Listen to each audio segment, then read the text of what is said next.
Here trying. Such an honor having Mike Vax on today. Trying to do So cool. two things at once. Let me get the picture going here. So cool. Jim Penna, by the way, joining us in the studio. Yeah. Mike Vax is on the phone. He's a legendary jazz trumpeter, a lead and solo artist performing on trumpets, cornets, and flugelhorns. I always get that one wrong, Robin. He played lead and solo trumpet with the Stan Kenton Orchestra, the Clark Terry Big Bad Band, and the United States Navy Show Band. He toured in Europe, Scandinavia, South America, Japan, the United States. He's the founder and chairman of the Friends of Big Band Jazz. He's the leader of the Stan Kenton Alumni Band, which is what's coming to Ocala on Monday at the Riley Arts Center. That's at 7:30, and tickets are as low as $8. Not a bad idea to go check in something that is awesome. He's also a clinician, by the way, for you musicians out there. I don't think he's doing that this visit, though, from what Jim tells me. Mike Vax, good morning, sir. How are you? Hello, it's great to be on the show. Where are you? Where are you calling from? I'm in Jacksonville right now. Are you on a tour? Oh yeah. The tour actually started yesterday. It started for me the day before. I flew into Jacksonville, and yesterday I was doing workshops at the University of North Florida all day. The rest of the band flew in yesterday to Orlando, and then got the bus and came up here to Jacksonville. And today we're having rehearsals and workshops for the kids all afternoon and the evening, and then tomorrow we do more workshops, and then tomorrow night we do our first concert of the tour at University of North Florida. Oh, wow. How challenging is it to do new music in a style that's already been established? Is that hard to do? Not at all, because everybody that's writing knows the music inside and out. Okay. So it's actually easy, and of course a bunch of the guys, Kim Richmond, Dale DeVoe, Joe O'Kay, all wrote music for Stan when he was alive. Tell me, teach us a little bit about Stan Kenton? Who was he? When did he die? How old was he when he died? He was pretty young, wasn't he? Oh yeah, he was only 68. He died in 1979. Oh my gosh! And were you you were in the band at that time? No, I was in the band in the early 70s. Oh, okay. So I was in the band when he first formed his own record label, Creative World, and started a whole new phase of his life after leaving Capitol Records. And of course, he was really one of the fathers of jazz education, way back in the all the way back in the 50s. And in fact, I'm a product. I went to the second Stan Kenton summer camp in 1960, so I was a student at that camp, and so his influence has been in my life, all of my adult life, and of course in the 70s we were playing, most of our concerts were in schools, and we would do an afternoon workshop in all of the schools. Oh wow. Did the genre itself, did the big band genre suffer because of what was popular in on radio in those years? It's been suffering from then on. Yeah. I mean, we're one of the very last road bands. We're one of the very last bands that actually gets on a bus and tours. The Glenn Miller Band still does it quite a bit. Tommy Dorsey Band's starting to do more, with Terry Myers, who lives here in Florida, leading it. And my friend Fred Radke leads the Harry James Band, and they do a little bit of stuff on the road. But we're one of the last bands, other than the Miller Band, that actually does bus tours. Do you know what? I'm not an expert on this, but I'm wondering if there's going to be a renaissance because of movies like La La Land. Mm-hmm. It seems like they're starting to incorporate big band style again. Yeah, but it ain't going to happen.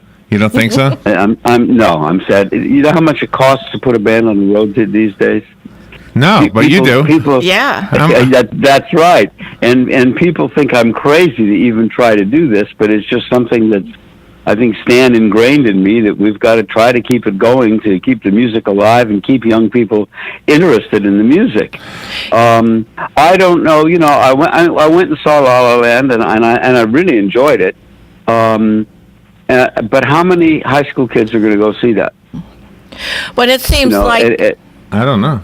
But it seems like the schools themselves are keeping the jazz band alive, because I know my nephew is a senior in high school in Fleming Island, just outside of Jacksonville, and he tried out for their jazz band. He made it. We had an event we went to on Friday where the college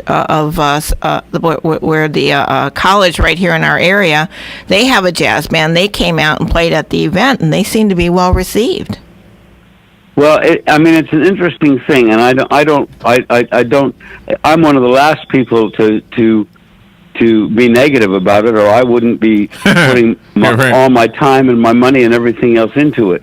But the reality of it is, yes, there are jazz bands in something like 30,000 schools in this country. 90% of them, it might as well be part of the athletic department, because the only reason the kids are in it is to win trophies. And the way it's being taught by rote, so that they go over and over the same charts, and they play the same charts all year long, so they can go to contests and win trophies. Oh. They don't know how to sight read. They don't study jazz improvisation. The teachers don't really get them to listen to the music like our teachers did many years ago. They don't go to hear live performances. I mean, it's a sad state of affairs, but if I have to look at the reality of the situation, and as I say, we try to do everything we can to help keep it going and change what I see as a reality. But the reality is that there's never going to be a renaissance of the genre. Mike, can you talk a little bit about, I'm just curious I would love to hear what you have to say about that improvisation you just referenced. When I watch like a military band, you were in the U.S. Navy band, for example, I'm often wondering if those musicians are held like close to the vest. Do they have to play it note for note, or are they given license to improvise a little bit? And kind of a secondary question, in the band that you're in, do you and the other musicians sometimes veer from the charts as well? Well, if you're playing jazz, you have to. Including in the Navy band too? Oh, of course. If you're talking about like the Airmen of Note, or the Navy Commodores, or the Jazz Ambassadors, or the Army Blues, those are some of the best big bands in history. And you can't have a big band without improvisation. Well, that's awesome. Even the old dance bands in the 30s had space for improvisation, not as much as the jazz bands, but yeah, anytime there's solo space, it's improvised. In fact, if I hear somebody in my band that's starting to sort of get shall we say lazy and sort of play the same solo each time, I'll get on them and say, no. That's you can improvise. You're going to play something different every night, because that improvisation is one of the main essences of jazz music. That takes a little bit of maturity, though, right? A young musician might not be as easily convinced to do that, right? It's a little scary, I would think. Well, it's interesting. My wife was a very successful middle school band director for 33 years. In her jazz band, every kid in the band soloed. Every kid in her band improvised. Good for her. That was because of her, though. And that's right, because she encouraged them to do it. She didn't. There wasn't time to have an actual improv class in her school, but during the band period, she would, help them out a little bit and say, "You just play whatever you feel," and she'd get them so that they weren't nervous about it. And by the second semester of the school year, every kid is clamoring to play a solo in every tune, because once you get the hang of it, it's really fun. Yeah, maybe in the beginning it's a little scary, but once you get the hang of it, and you realize that what we tell the kids, there are no wrong notes in jazz. The joke is, some notes. There are, but there aren't. There are, but there aren't. Some notes sound better than others, but there's no wrong notes when you're improvising. When they understand that, and they get up and try, it becomes just complete fun for them. That's funny. And then yes, over the years, as you do it, you perfect it to where the great soloists, of course, what they play, if it's written down, it's like an unbelievable composition, but they're making it up in their head as they go along. I bet I could change your mind, though. I bet if I picked up a trumpet and tried to improvise, I bet you'd say, "You know what, Larry, there are some bad notes." Well, no, you know what? I didn't say bad notes. I said wrong notes. Oh, okay. Well, I think you'd say, Larry, then maybe there are some wrong notes. There are some wrong notes. One of your biggest... Plays accordion. Yeah, I play the accordion. Jim Penn is in the studio. Jim is he's the one responsible for you coming to Ocala.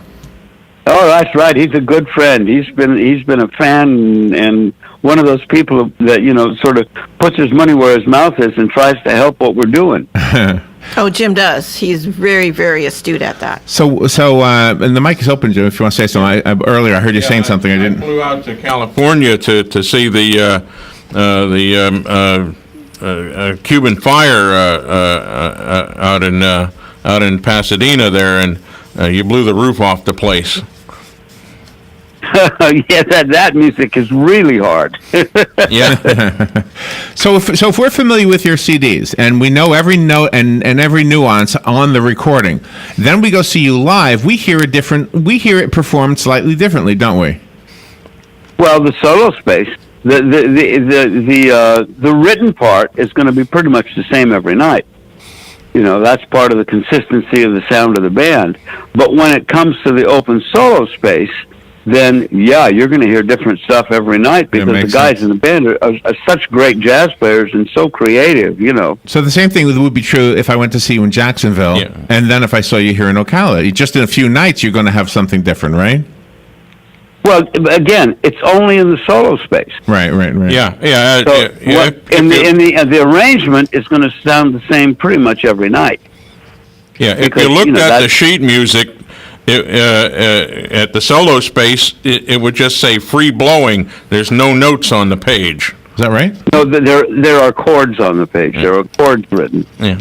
Okay, so you follow. The soloist knows the chord structure and the form of the tune, from seeing that. But there's no actual notes written in the solos. There are some solos where in ballads and stuff where it might be stick close to the melody, and there are some tunes, especially like from the old big band era. If you think of a good example is "In the Mood" with Glenn Miller. Well, right. The saxophone solos and the trumpet solo became pretty much part of that arrangement, so that when it's performed, those solos are performed almost note for note. Oh, I because see. they've become so popular. Also, like Bobby Hackett's trumpet solo in Glenn Miller's "String of Pearls." That solo, almost every time people play that solo note for note because it became part of the arrangement. Makes sense. Yeah, that makes sense. And but in most cases, no. Most cases, it's improvised. And the music is so universal, and we find out what a small world it is. I have a friend, Harry Kozlowski, that I graduated with from high school, and he's a marvelous trombonist. I found out he played with you, and he wanted me to send you his best, but also to ask you about Dennis Naudet. Well, Dennis has been in my band since the beginning, and of course, Dennis and I were in the trumpet section when Stan was alive together. So Dennis and I have actually been playing together now for, let me think here, 48 years.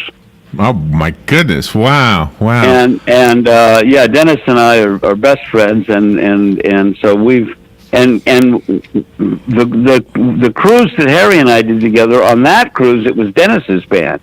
Oh my! And I was just playing the jazz chair in the section. Oh wow! But on that cruise that we did that Harry was playing on, Dennis was actually leader. It was his band, not my band. Well, this is really amazing. Harry had really wonderful things to say about you, and Harry's great in his own right. He's a wonderful player. Mm-hmm. Wonderful player. Mike Vax is on the phone. He'll be in Ocala on Monday with the Stan Kenton Alumni Band, and they will be playing at the Riley Arts Center. And the show starts at 7:30. And we looked it up. Tickets are $8 to $30. Yeah, depending upon how close to the stage you get. And Mike, just so you know how much of a fan Jim Penna is, not only is he here in the studio with us to talk to you, but the CD that I'm going to play. We have to take a little break. I'm going to play a little cut from the CD. Here it is, right here. This CD. This is your CD, Rhodes Scholars Live. The date on the Post-it note says from Jim Penna, January 10th, 2014. That's how long he's been We've been waiting for you for 3 years. And Jim is trying to get me to come to Florida for longer than that. Hold on, we'll take a little break. We'll be right back. Okay. The weather is brought to you by myfwc.com. Safe boating is no accident. On this Wednesday, partly sunny and very warm with a high of 85 near the coast, 91 inland.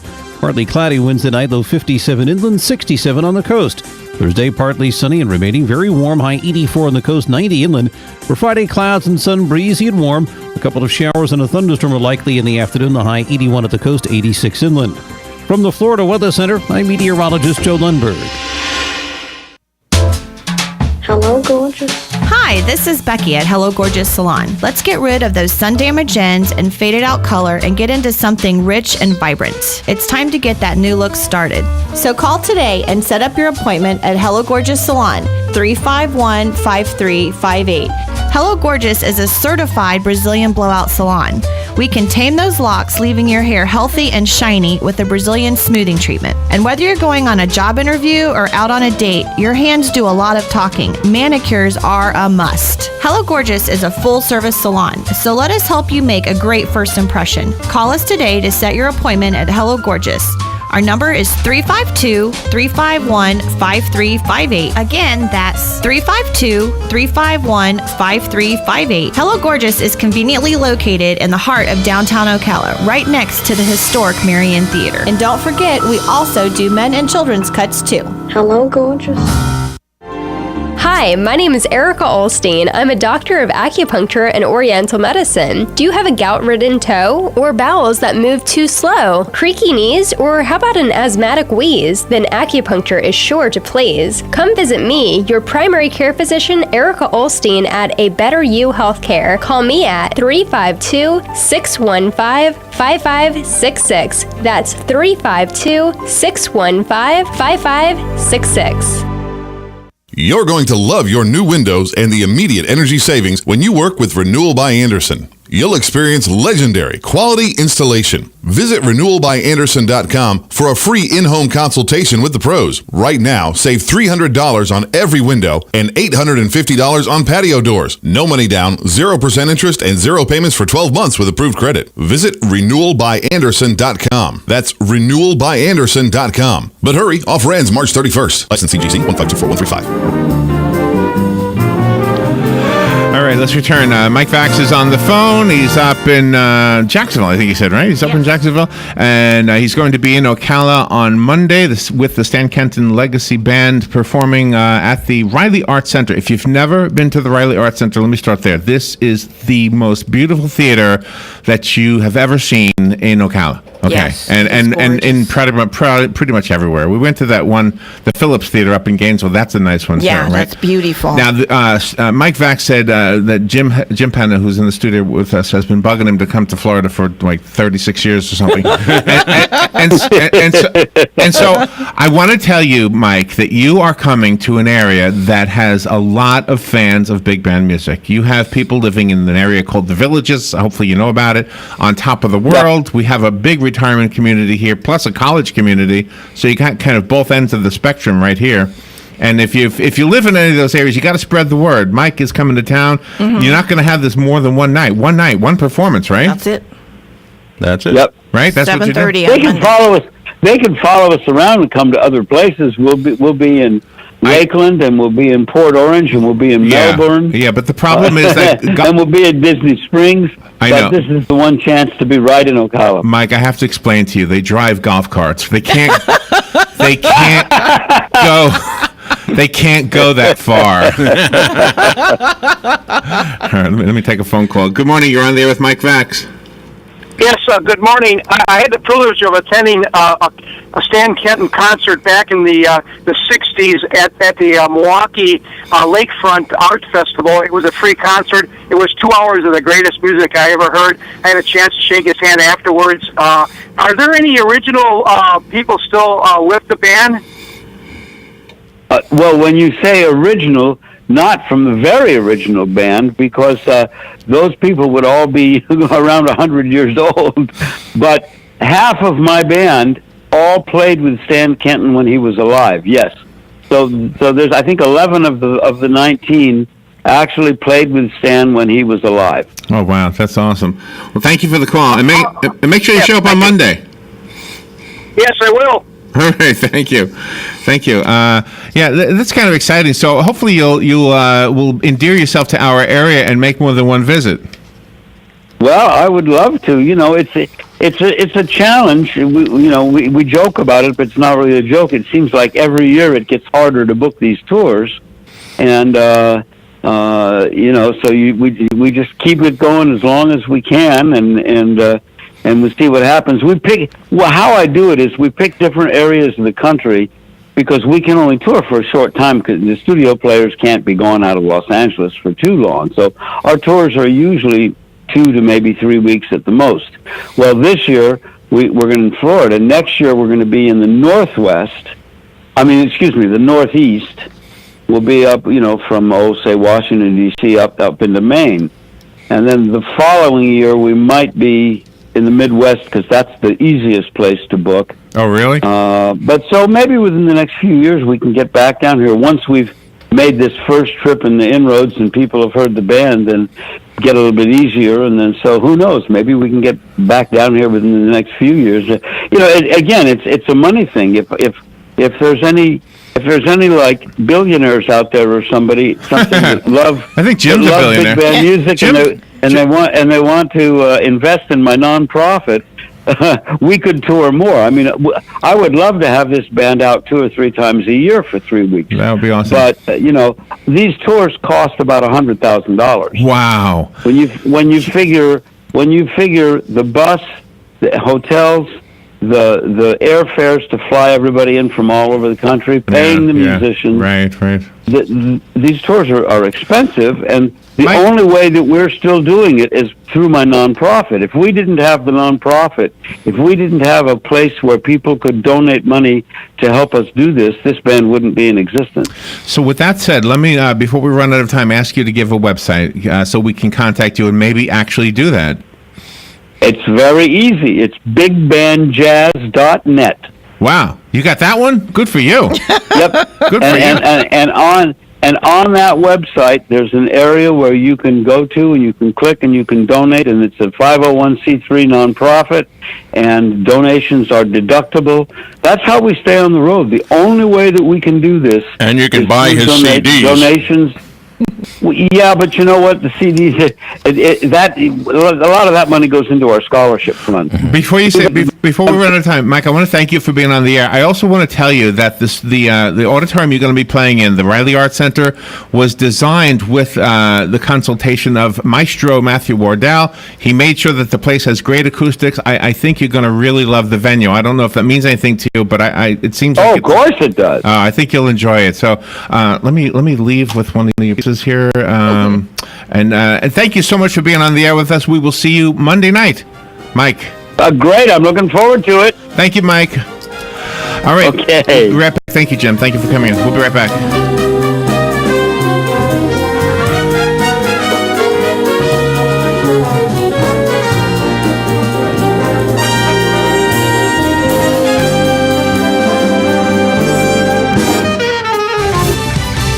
Fox News Radio, I'm Lillian Wu. The countdown to a final Brexit split has begun. There's no reason to pretend that this is a happy day, neither in Brussels nor in London. EU Council President Donald Tusk, after receiving an official letter from Britain's top envoy to the EU.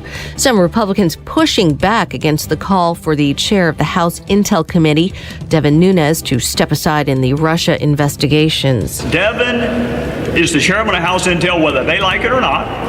What we need to start doing is focusing on the witnesses and accessing the documents and go find the facts for our fellow citizens. This really should not be a partisan investigation. Congressman Trey Gowdy speaking to Fox News. Critics say that Nunes' visit to the White House grounds to look at classified documents undermines his credibility.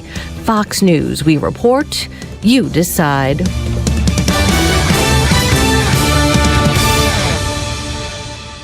Sure, some surprises are cool. Parties, gives. How did you know? I love it. But at this point in life, your goal is to cut down on surprises. Between house, spouse, and job, you want to keep it simple. That's where Humana Dental comes in. Humana keeps it simple with plans starting at $17 a month. And anyone qualifies, regardless of age or pre-existing conditions. Humana. Simple? Yes. Surprises? No. Enroll today. Call 1-855-832-8331 for your free guide. Or go to signupforhumanadental.com. Again, plans start at just $17 a month and cover 2 cleanings and 2 checkups per year. Call 1-855-832-8331. Insured by Humana Dental Insurance Company, Humana Insurance Company, The Dental Concern, Inc., Humana Insurance Company of New York, and Humana Health Benefit Plan of Louisiana, Inc. Waiting periods, limitations, and exclusions apply. Preventive Plus plans not available in Alaska, Hawaii, Oregon, Vermont, and Washington. Rates vary by state and are subject to change.